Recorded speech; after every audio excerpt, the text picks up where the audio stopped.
अब चूंकि कांग्रेस की सरकार का कार्यकाल अंतिम पायदान पर है, कुछ ही दिनों का कार्यकाल बचा है और इस कार्यकाल में राजस्थान की जनता ने बहुत सहा, भ्रष्टाचार को सहा, अनाचार को सहा, गैंगस्टर की गुंडागर्दी को सहा, पेपर लीक के दंश को सहा, किसान की कर्जा माफी के नाम पर जमीन होती नीलाम के जमीनों को सहा। इन सारी बातों को लेकर अब नहीं सहेगा राजस्थान, हमने कैंपेन लॉन्च किया है। उस कैंपेन में 1 तारीख को हम सचिवालय का घेराव करेंगे, बड़ी संख्या में लोग प्रदेश भर से आएंगे। ये हमारी खंदक की लड़ाई है, हमारे मोर्चे की लड़ाई है और इसके अंदर सरकार की विफलताओं को लेकर हम सरकार को ललकारने का काम करेंगे। कल मुख्यमंत्री अशोक गहलोत ने कहा है कि लाल डायरी का मुद्दा जो है जबरदस्ती उठा रहे हैं। देखिए, अगर लाल डायरी का मुद्दा नहीं है तो जो लाल डायरी छीन कर ले गए थे, जिसको आज विधानसभा के अंदर ऑनलाइन चूंकि सारी कार्रवाई है यूट्यूब पर, सब लोगों ने, राजस्थान की आवाम ने देखा है, उस लाल डायरी को उजागर क्यों नहीं कर देते? उसके एक एक पृष्ठ को पढ़कर सुना क्यों नहीं देते?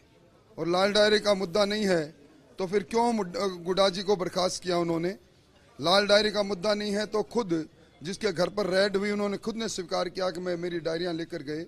इसलिए लाल डायरी का जिन तो अब बोतल से निकल चुका है। ये जिन भारतीय कांग्रेस को जब तक शासन में रहेगी इसको परेशान करेगा। देखिए, ये एक तरह से अध्यक्ष जी को विशेषाधिकार तो है, पर संसदीय परंपराएं नहीं है। विधानसभा में असंसदीय शब्द को तो हटा सकते हैं, अधिकार है, पर कार्रवाई से उस अंश को निकाल देना मैं समझता हूं संसदीय लोकतंत्र को कमजोर करने का काम है। मैं टिप्पणी नहीं करना चाहता विधानसभा अध्यक्ष पर, मैं मजबूरी से कह रहा हूं कि ये राजस्थान की विधानसभा की ये स्वस्थ परंपराएं नहीं रही। लाल डायरी की जो चरित्र है, सीएम अशोक गहलोत और धर्मेंद्र राठौर एक एक करके सबकी प्लास्टर कैसे चढ़ता जा रहा है पैरों में? यही एक्सपर्सन है, यही चिंता की बात है। दिल टूटता मैंने देखा है पर टांग टूटते पहली बार देखिए किसी कारण से, ये निश्चित तौर पर चिंता भरे। राजस्थान जानना चाहता है कि क्या है।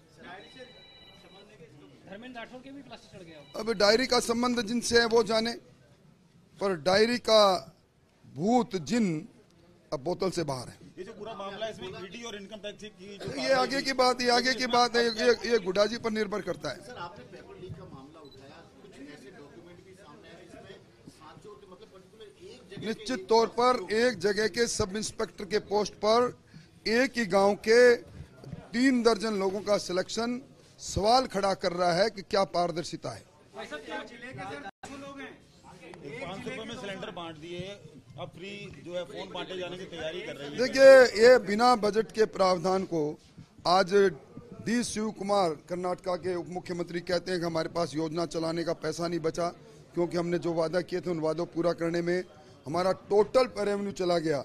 मैं समझता हूं कि बिना बजट के ये अपने खुद के प्रचार के लिए पहला मौका होगा। मुख्यमंत्री जी ने विधानसभा में कहा था, भामाशाह कार्ड पर वसुंधरा जी की फोटो आने पर ऐतराज किया था कि ये सरकार का पैसा का जाया किया जा रहा है, सरकार के पैसे का दुरुपयोग है। अब अपने 15-16 बार फोटो युक्त अब इंटरनेट की सुविधाएं देकर, वाईफाई की सुविधाएं देकर, व्हाट्सएप के अंदर उन सारी चीज़ों को डलवाकर उस इन मैड जो टेलीफोन बांटने का काम सरकार करने जा रही है। 1,35,00,000 से अब 40,000 पर आई है। इससे कुछ होने वाला नहीं। सरकार की फ्लॉप योजना इससे चलने वाली नहीं। कैंप लगाई जाएंगे भाई साहब इसके लिए। एक तहसील से 100 और गांव से 3 दर्जन। मैंने पहले कहा एक गांव से 3 दर्जन थानेदार, एक तहसील से 100 और जिले से 200। ये जांच का विषय है। हमारा मौका आएगा तो इन सब की हम जांच करवाएंगे और इसकी जुडिशियल जांच करवा के इनके चेहरे सामने लाएंगे। नामजद एफआईआर हुई थी, बावजूद इसके वो लोग सिलेक्शन में शामिल हो गए।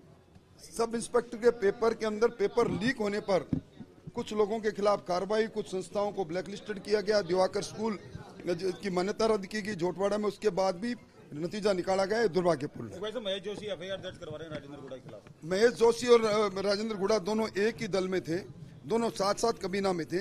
उन दोनों का अंतर्द्वंद में वो जाने, उनका काम जाने।